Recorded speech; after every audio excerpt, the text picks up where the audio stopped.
Shalom Bapak Ibu Saudara yang kasih Tuhan. Sebelum kita mulai ibadah kita hari ini, saya mau ajak Bapak Ibu Saudara untuk membacakan 5 makna Pentakosta yang ketiga. Yang pertama, Pentakosta ketiga adalah pencurahan Roh Kudus yang dahsyat di zaman now, melebihi yang terjadi di Azusa Street. Yang kedua, Pentakosta ketiga akan mengakibatkan penuaian jiwa yang terbesar dan yang terakhir sebelum Tuhan Yesus datang kembali. Ketiga, Pentakosta ketiga akan membangkitkan generasi Yeremia, yaitu anak-anak muda yang dipenuhi Roh Kudus, cinta mati-matian kepada Tuhan Yesus, tidak kompromi terhadap dosa, dan akan bergerak untuk memenangkan jiwa. Yang keempat, Pentakosta ketiga lahir di Indonesia dan bergerak ke bangsa-bangsa. Gerakan ini dari timur ke barat dan akan kembali ke Yerusalem. Kelima, Pentakosta ketiga akan memberikan kuasa untuk menyelesaikan amanat agung, dan setelah itu Tuhan Yesus datang kembali. Haleluya! Yang percaya katakan amin. Tuhan memberkati. Shalom. Puji Tuhan, kita masih bisa beribadah sama-sama lagi, ibadah youth di sore hari ini. Yuk teman-teman, aku undang teman-teman semua sama-sama untuk siapin hati. Kita mau sama-sama memuji menyembah Tuhan hari ini. Sebelumnya mari kita satu dalam doa. Terima kasih Tuhan, terima kasih pada sore hari ini Tuhan. Kami anak-anak-Mu Tuhan datang kepadamu. Kami mau mulai ibadah kami Tuhan. Kami mau mulai biarlah Engkau yang menuntun setiap kami Tuhan. Biarlah Roh-Mu yang menjaga setiap kami Tuhan. Terima kasih Tuhan, terima kasih Kau berkati juga teman-teman kami dimanapun mereka berada juga Tuhan. Terima kasih Tuhan, terima kasih. Hanya di dalam nama-Mu kami sudah berdoa dan mengucap syukur. Haleluya, amin. Amin. Ini teman-teman, aku dan teman-teman semua buat kita bangkit berdiri, kita mau angkat satu pujian.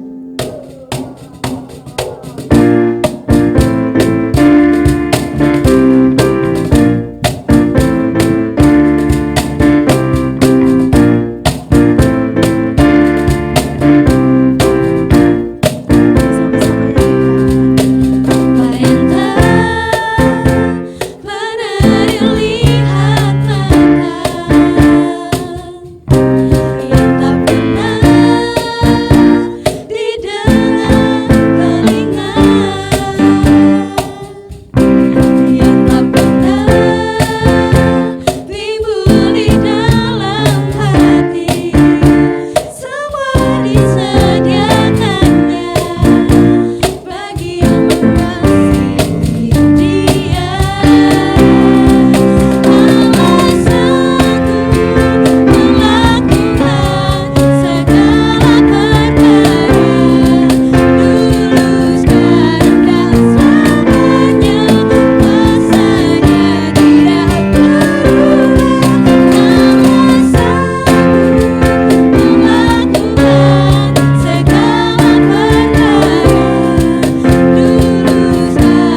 Engkau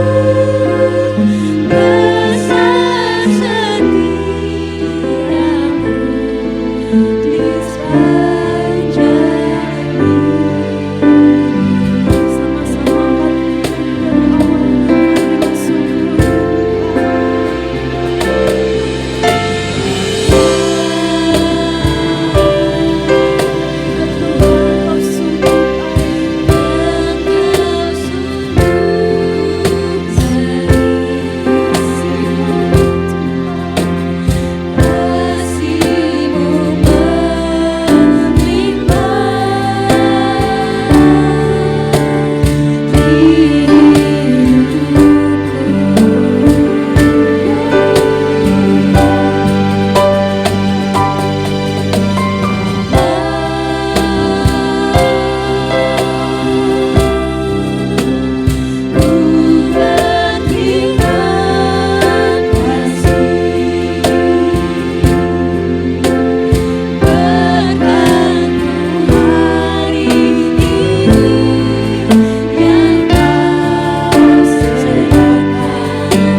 Kami bawa setiap kerinduan kami Tuhan.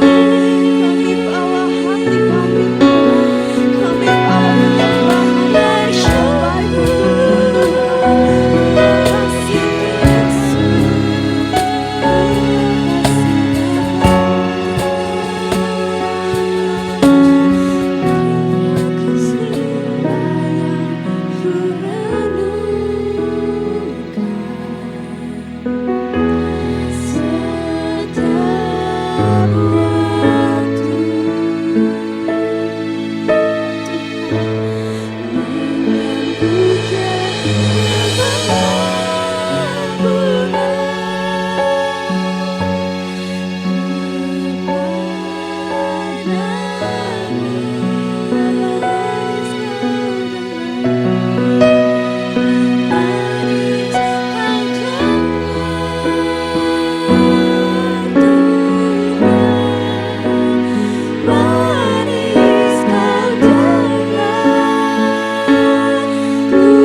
sembah-Mu Tuhan.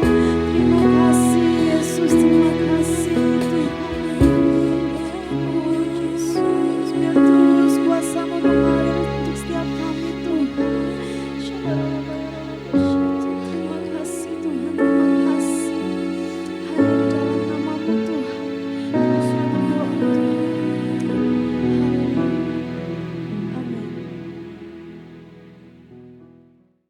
Shalom teman-teman Youth Reach. Kita bersyukur ya bahwa sampai hari ini kita boleh bertemu kembali di ibadah online Youth Service. Saya percaya dan saya juga berharap kita semua tetap dalam keadaan sehat, tetap on fire dalam Tuhan. Yuk teman-teman, sebelum kita mendengarkan firman Tuhan, sebelum kita belajar firman Tuhan, kita bersatu hati untuk berdoa.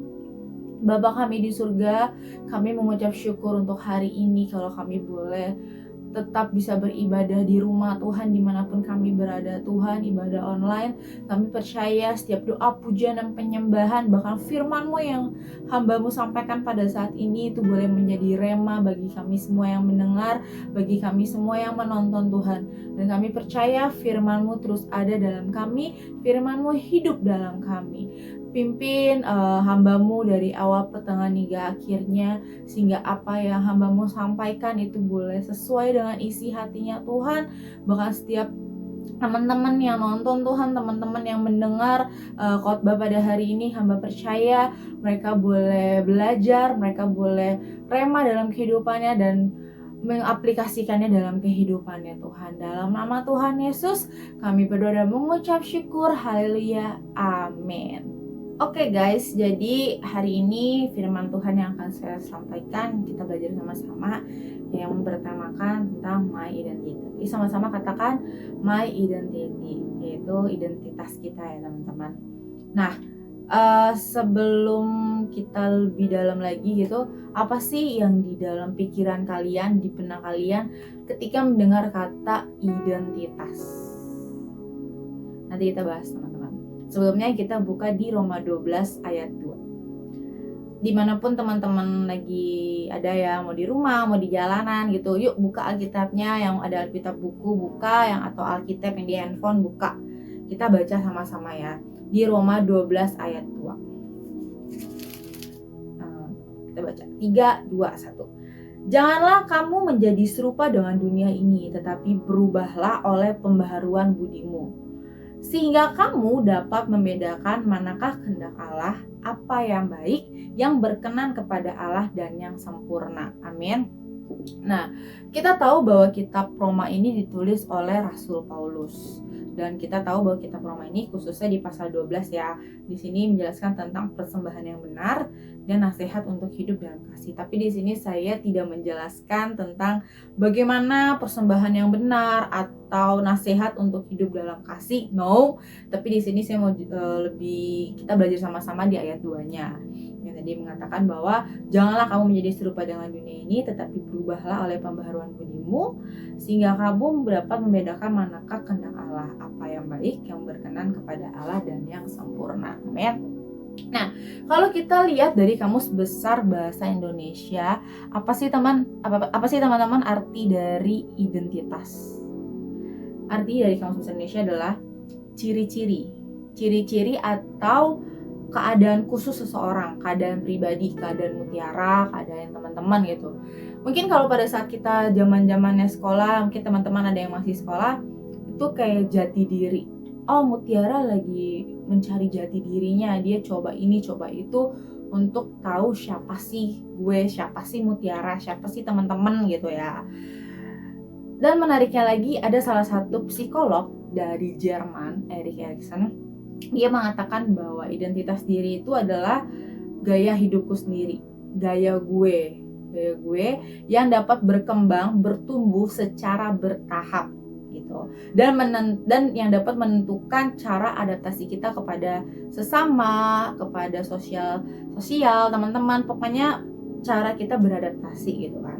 Nah, contoh yang tadi sempat saya tanya gitu, apa sih yang di pikiran teman-teman, di benak teman-teman ketika mendengar kata identitas? Perkenalan diri gitu, misalkan ada jemaat baru gitu ya di Youth Reach gitu. Dia bilang, perkenalkan nama saya Mutiara, saya tinggal di Jakarta Selatan. Pasti orang menganggapnya itu identitas Mutiara, dia tinggal di Jakarta gitu. Atau KTP gitu, teman-teman yang punya KTP gitu, dilihat ya, ada nama, ada tempat tanggal lahir, jenis kelamin, alamat, terus RT RW, kelurahan, desa, kecamatan, agama, status perkawinan, pekerjaan, kewarganegaraan, terus kayak berlaku hingga itu kayak menunjukkan identitasnya nggak sih teman-teman? Ketika kita mau kemana terus kayak tunjukkan identitas, kita pasti ngasih taunya KTP. Nah, di sini saya mau bilang bahwa KTP, perkenalan diri itu identitas kita di dunia. Identitas kita ketika kita berkewarganegaraan gitu.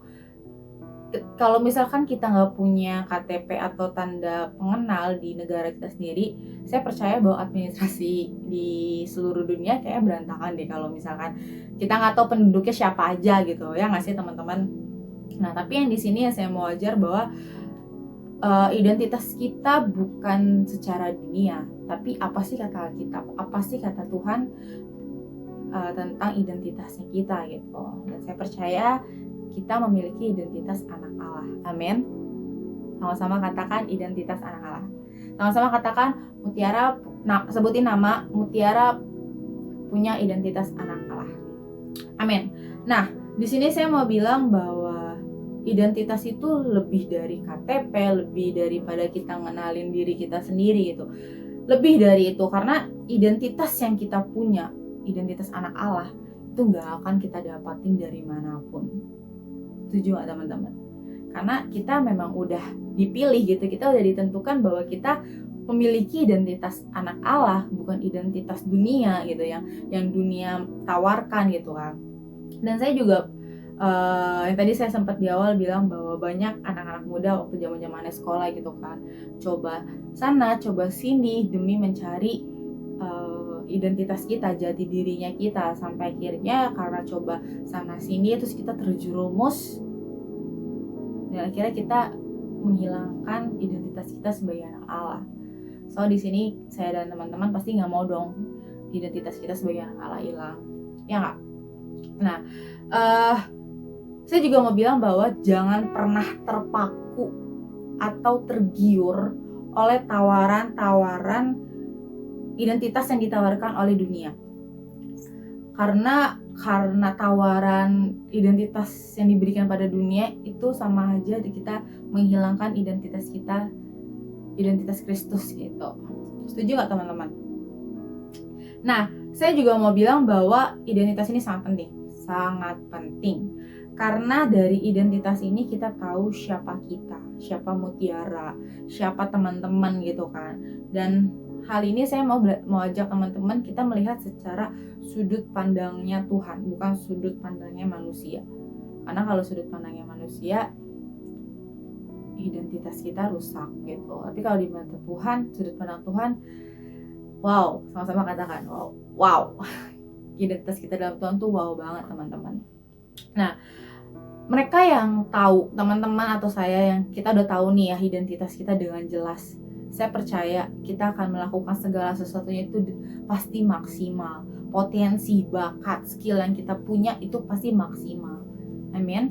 Nah, jadi di sini saya mau bagiin dua ciri identitas kita sebagai anak Allah. Yuk kita buka di ayat yang 12 tadi, Roma 12 ayat 2-nya. Kita baca yang A-nya.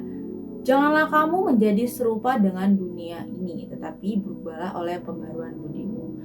Jadi ciri identitas yang pertama kita sebagai anak Allah yaitu tidak serupa dengan dunia. Sama-sama katakan tidak serupa dengan dunia. Nah, kita harus tahu nih bahwa kita memiliki identitas anak Allah. Itu udah gak bisa diganggu gugat teman-teman. Kita sebelum kita ada di rahim ibu kita, Tuhan jelas bilang dia tahu gitu ya, tahu Mutiara akan jadi apa, Mutiara ke depannya, masa depannya seperti apa gitu kan. Jadi secara otomatis kita udah memiliki identitas anak Allah gitu. Otomatis kita juga serupa dan segambar dengan Tuhan, benar nggak? Serupa dan segambar dengan Tuhan itu bukan bicara fisik ya, tapi karakter kita, kehidupan kita, ya identitas anak Allah gitu. Jadi kita jangan sampai apa yang udah diwarisin oleh Tuhan, teladannya selama dia di bumi sebelum dia terangkat yang pertama kali, kita sia-sia gitu. Kita harus istilahnya mengikuti jejak Tuhan Yesus gitu, tidak serupa dengan dunia. Seringkali kita anak-anak muda gitu paling gampang terbawa arus. Kayak lo nggak keren kalau lo nggak ngerokok, lo nggak keren kalau pacar lo lebih dari 2, atau apa hal-hal negatif, hal-hal yang menurut dunia itu keren, tapi menurut pandangan Tuhan tuh nggak keren. Di sini saya mau ajak teman-teman gitu, kita harus belajar menolak, belajar berkata tidak. Kita harus tahu teman-teman bahwa sistem dunia ini semakin jahat. Kedepannya dunia akan semakin jahat. Kita sebagai anak Allah, pengikut Kristus, harus tetap berpegang teguh pada identitas yang kita punya. Kita nggak boleh mengikuti arus yang ada. Kita nggak boleh istilahnya pengen keren, pengen punya teman biar dianggap, tapi secara nggak langsung hal itu dapat menghilangkan identitas teman-teman gitu, dapat menghilangkan identitasnya Mutiara, saya gitu, identitasnya kita sebagai anak Allah gitu.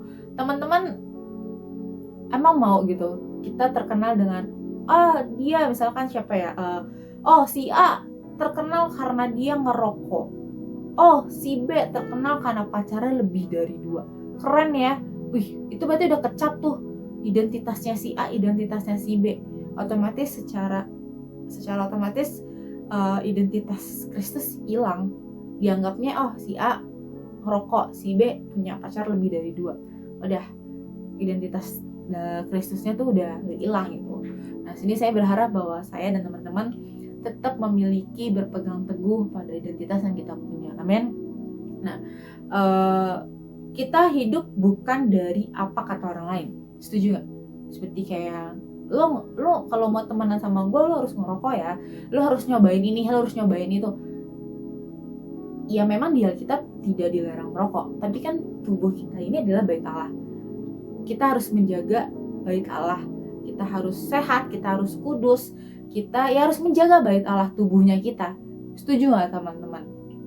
Nah, di sini saya mau ajak bahwa jangan pernah istilahnya apa ya, hal-hal yang negatif kita dengar apa kata orang gitu, tapi kita hidup sesuai dengan apa kata Tuhan. Contoh dalam Alkitab, Tuhan pernah nanya ke murid-muridnya gitu, siapakah Tuhan aku gitu di mata orang-orang. Namun pada saat itu murid-murid Tuhan Yesus menjawabnya tidak tepat. Nih ya, murid-murid itu kan orang-orang terdekat Tuhan ya, itu aja bisa salah jawab, bisa istilahnya nggak tepat gitu. Gimana orang-orang di luar sana yang nggak tahu siapa Mutiara, nggak tahu nama saya, nggak tahu siapa, nggak tahu teman-teman keseharian, nggak tahu, tapi dia udah mau sosok kayak lu nggak keren kalau lu nggak kayak gini, lu nggak usah jadi teman gue deh kalau lu nggak kayak gini. Nggak usah dengerin kata netizen gitu loh istilahnya. Jadi ya apa ya, kita percaya bahwa firman Tuhan, apa kata Tuhan tuh terjadi dalam hidup kita. Setuju teman-teman? Nah, makanya di sini saya mau bilang bahwa orang murid Tuhan Yesus saja bisa salah jawabnya gitu, apalagi orang-orang di sana yang nggak kenal kita gitu kan. Mereka bukan yang ciptain kita kok, mereka bukan yang nebus kita sampai mati di kayu salib dibayar dengan mahal gitu, bukan mereka gitu, tapi Tuhan. Jadi kita mesti dengar apa kata Tuhan, apa kata firman Tuhan mengenai kita gitu. Kalau ini bait Allah, dijaga. Teman-teman yang punya pacar, dijaga, kudus, pacaran yang sehat. Amin. Oke, kalau boleh kesaksian ya dari serupa dengan dunia. Jadi masa-masa SMP, SMA, ya dari TK, SD, SMP, SMA itu kalau bisa dibilang saya punya temen deket, enggak juga gitu. Punya temen ya punya gitu. Tapi saya jarang banget yang namanya kayak ada kumpul-kumpul ngikut, gitu. Karena ya saya tahu setiap ngumpul pasti ada hal-hal negatif gitu kan. Dan saya tahu kekurangan saya, saya cepat terpengaruh, lebih baik tidak ikut gitu. Tapi pernah waktu itu pas masa SMP, SMP saya kan 3 lantai gitu kan, 1, 2, 3. Terus teman saya ngajakin temenin gue yuk ngapain gitu, mau ketemu pacar gue nih di lantai 3. Oke, 3. Ternyata mereka ya gitulah, teman-teman tahu, teman saya si ceweknya nyuruh saya, Mut jagain pintu ya, kalau ada penjaga atau guru atau siapapun kasih tanda ketok atau apa gitu kan. Oke. Beberapa menit kemudian dia keluar, Mut masuk ke dalam yuk gitu. Ngapain gitu kan. Pas masuk udah di ruang guru di pojok, terus saya di paling belakang gitu kan. Ya agak nakal, kayak ngintip-ngintip ngapain sih mereka gitu kan, sambil main handphone. Dalam hati sih kayak aduh nggak enak banget gitu. Sampai selesai mereka langsung berdiri, mereka bilang, Mut sini deh, ngapain, mau cobain nggak? Oke. Dan saat itu tau nggak teman-teman, saya kabur, saya lari keluar, langsung pulang. Dan pada besoknya ya saya sama teman saya ya pertemanannya nggak terlalu gimana-gimana sih, jadi kayak nggak sedekat dulu gitu kan, karena dia kayak kecewa, ih lu kenapa nggak mau sih Mut, lu nggak mau bareng-bareng temenan apa ngapain gitu loh. Nah di sini saya sejak saat itu saya belajar untuk tidak serupa dengan dunia, belajar untuk tidak mengatakan tidak dengan hal-hal yang tidak sesuai dengan firman Tuhan. Ya misalkan bohong-bohong kecil juga gitu kan. Dulu ya ketika misalkan mungkin teman-teman ada gitu kan, saya dulu disuruh mama saya misalkan ke supermarket beli apa gitu kan, harganya misalnya 10.000, tapi saya bilangnya 15.000 gitu kan, ya lumayan untung 5.000 buat jajan gitu kan. Nah pada saat itu juga saya belajar untuk itu nggak boleh. Hal kecil bisa jadi hal yang besar, bohong kecil bisa jadi bohong besar gitu. Sebenarnya kayak bohong dari sekali 2 kali jadi keterusan sampai kamu gede, sampai kita gede bohong terus gitu. Nah saya belajar untuk tidak melakukan hal itu, tidak serupa dengan orang-orang dunia di luar sana yang melakukan hal itu. Jadi saya mau ajar teman-teman, ajak kita belajar, bahkan sampai saat ini pun saya juga masih tetap belajar untuk tidak serupa dengan dunia. Amin teman-teman. Jadi ciri identitas yang pertama kalau kita adalah identitas kita anak Allah adalah tidak serupa dengan dunia. Oke. Ciri yang kedua, ciri identitas sebagai anak Allah yaitu ada di ayat selanjutnya yang mengatakan sehingga kamu dapat membedakan mana kehendak Allah, apa yang baik, yang berkenan kepada Allah dan yang sempurna. Nah teman-teman, di sini saya mau bilang bahwa ciri kedua identitas sebagai anak Allah yaitu tahu mana yang baik dan yang tidak baik. Identitas kita sebagai anak Allah tidak akan pernah lepas dari melakukan atau dan mengerti kehendak Tuhan. Amin. Mengerti kehendak Allah gitu. Orang yang percaya sama Tuhan, sama Kristus itu, pasti dia tahu kehendak Allah. Dia menjaga hubungannya, relasi dengan Tuhan, hubungan intim. Saya percaya ketika kita menjaga hubungan intim dengan Tuhan, kita tahu mana kehendak Tuhan, mana yang baik dan mana yang tidak baik gitu. Seperti yang tadi saya bilang gitu kan, pacaran yang tidak sehat atau berbohong gitu kan, kita tahu itu nggak baik tapi kita tetap lakuin gitu. Di sini saya bukan ngejudge gitu, bahkan saya juga masih belajar gitu kan, untuk kita nggak bohong, untuk kita istilahnya menjaga tubuh kita bait Allah gitu. Kita masih belajar sama-sama gitu kan, untuk kita mau belajar melakukan mana yang baik gitu kan, mana yang sesuai dengan kehendak Tuhan. Kita tahu itu nggak baik, ya udah tinggalin, pergi kayak Yusuf gitu kan teman-teman. Udah tahu itu salah, itu nggak baik, kita pergi gitu. Jangan udah tahu itu salah, itu dosa, kita tetap ada di row-nya itu, tetap ada di situ ya terjerumus gitu loh. Dan saya juga mau bilang bahwa sebagai pemegang identitas anak Allah, kita harus selalu menyenangkan hatinya Tuhan, selalu membuat melakukan kehendak Tuhan, melakukan apa yang baik gitu kan. Dan saya percaya bahwa yang tadi saya bilang bahwa ketika kita hubungan kita intim sama Tuhan, kita percaya sama Tuhan, kita pasti mengerti kehendak Tuhan dan kita melakukan apa yang baik gitu kan.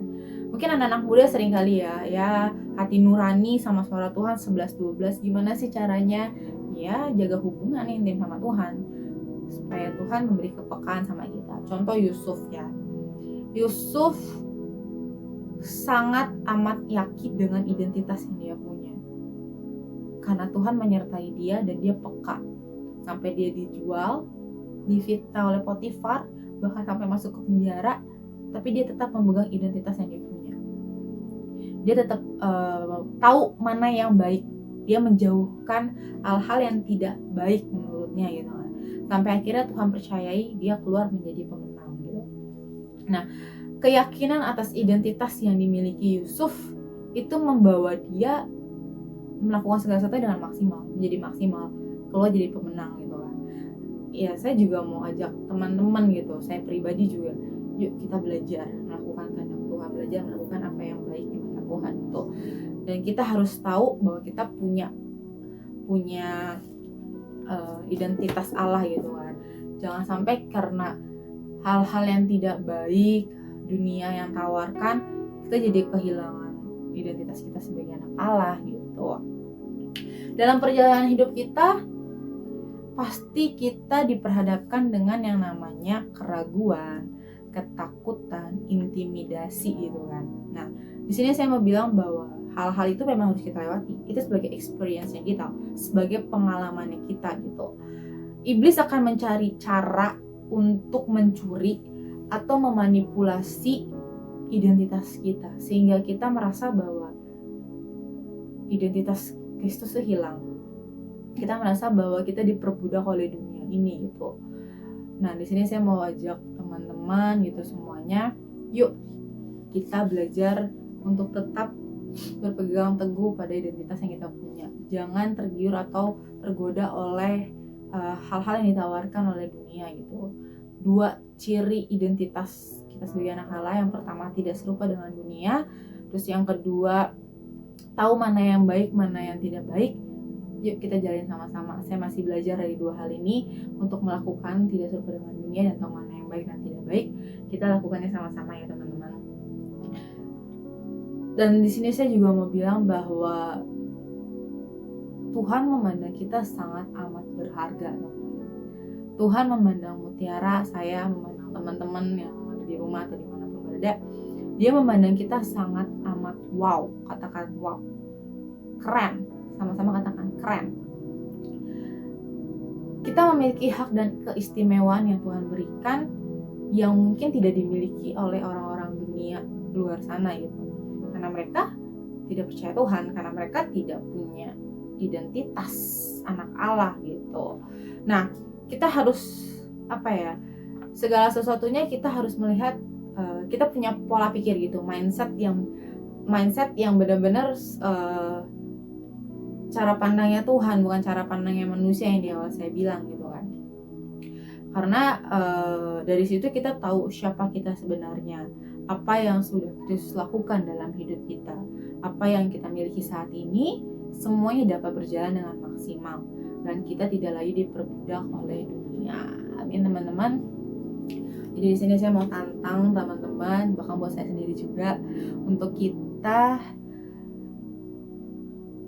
terus memiliki identitasnya Tuhan. Jangan sampai iblis menghancurkan, memanipulasi identitas anak Allah ada dalam kita gitu. Ya teman-teman, kita bersatu hati, kita berdoa, kita minta sama Tuhan. Tuhan, terima kasih Tuhan untuk hari ini kami boleh mendengarkan firman-Mu. Kami mau Tuhan, kami mau. Yuk teman-teman, taruh tangan kanan kalian di dada kalian nyatain sama Tuhan kalau kalian mau terus memiliki identitas anak Allah, gak mau diperbudak oleh iblis, gak mau hanya sekedar punya identitas secara dunia, tapi mau memiliki identitasnya anak Allah. Tuhan, hamba berdoa Tuhan, ya apa yang hamba-Mu sampaikan pada saat ini, firman-Mu itu boleh hidup dalam hamba dan juga teman-teman yang mendengarkan. Kami mau terus Tuhan berpegang, kami tahu identitas kami sebagai anak Allah. Kami gak diperbudak lagi oleh dunia, kami tidak diperbudak lagi oleh iblis, tapi kami hidup sesuai dengan apa kata Tuhan. Kami mau belajar tidak serupa dengan dunia. Kami mau belajar melakukan apa yang baik, bukan melakukan yang tidak baik, yang tidak menyenangkan hatinya Tuhan. Terima kasih Tuhan, terima kasih di dalam nama Tuhan. Haleluya, haleluya, amin. God bless you teman-teman. Mari kita tutup ibadah pada siang hari ini dengan berdoa syafaat.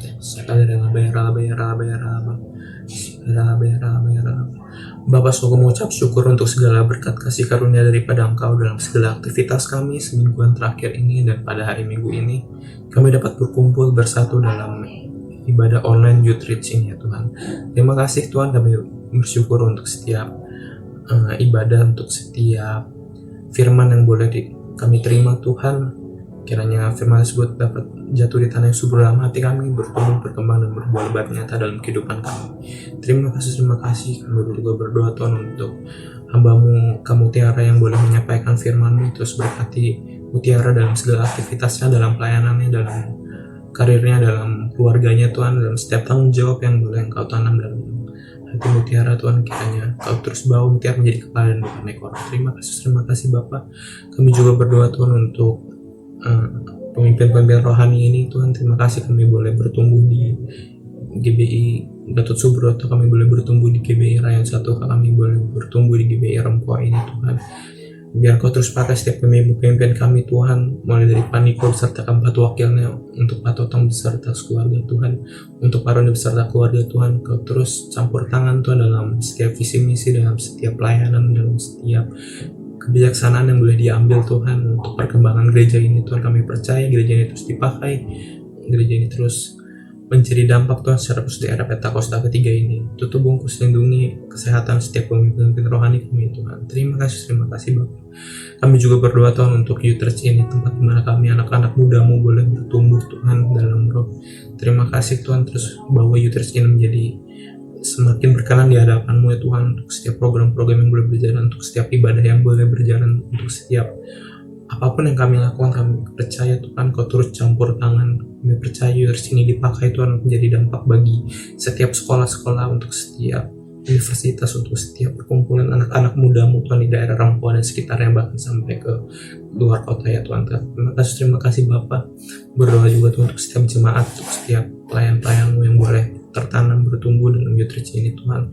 Kau terus pakai Tuhan kami Tuhan, pribadi lepas pribadi, dalam setiap talenta kami, dalam setiap tanggung jawab kami di sekolah, di kampus, di keluarga, di pelayanan, dimanapun, di marketplace Tuhan, dimanapun Kau tempatkan kami Tuhan. Kami percaya kami dapat menjadi dampak positif Tuhan bagi lingkungan kami, dan kami dapat mengundang nama-Mu lewat setiap apapun yang kami kerjakan. Terima kasih Bapa. Kami juga berdoa Tuhan untuk negeri ini, untuk Indonesia ini Tuhan. Kami ucapkan shalom untuk Indonesia. Kami percaya Indonesia dalam tangan-Mu, dalam setiap peristiwa yang boleh terjadi di Indonesia Tuhan. Kami percaya proses tersebut Tuhan seturut dengan kehendak-Mu, dan kami percaya Tuhan Kau tetap Tuhan yang sama, Kau Tuhan tetap Tuhan yang besar, Kau tetap Tuhan yang adil, Kau tetap Tuhan yang maha kuasa. Terima kasih Tuhan. Kami berdoa Tuhan untuk setiap pemimpin-pemimpin di negara ini Tuhan, dari presiden hingga wakil presidennya, setiap jajaran para menteri hingga tingkat RT RW, bahkan setiap kepala keluarga Tuhan yang boleh ambil bagian dalam setiap keputusan kebijaksanaan di negeri ini Tuhan. Kami berdoa Tuhan, kami percaya Engkau berikan visi hikmat yang daripada Engkau Tuhan. Kami percaya Indonesia ini ada dalam tangan-Mu, secara khusus untuk memerangi COVID-19 Tuhan. Kau terus campur tangan, biar bigur-bigur-Mu terus ada dalam setiap warga Indonesia.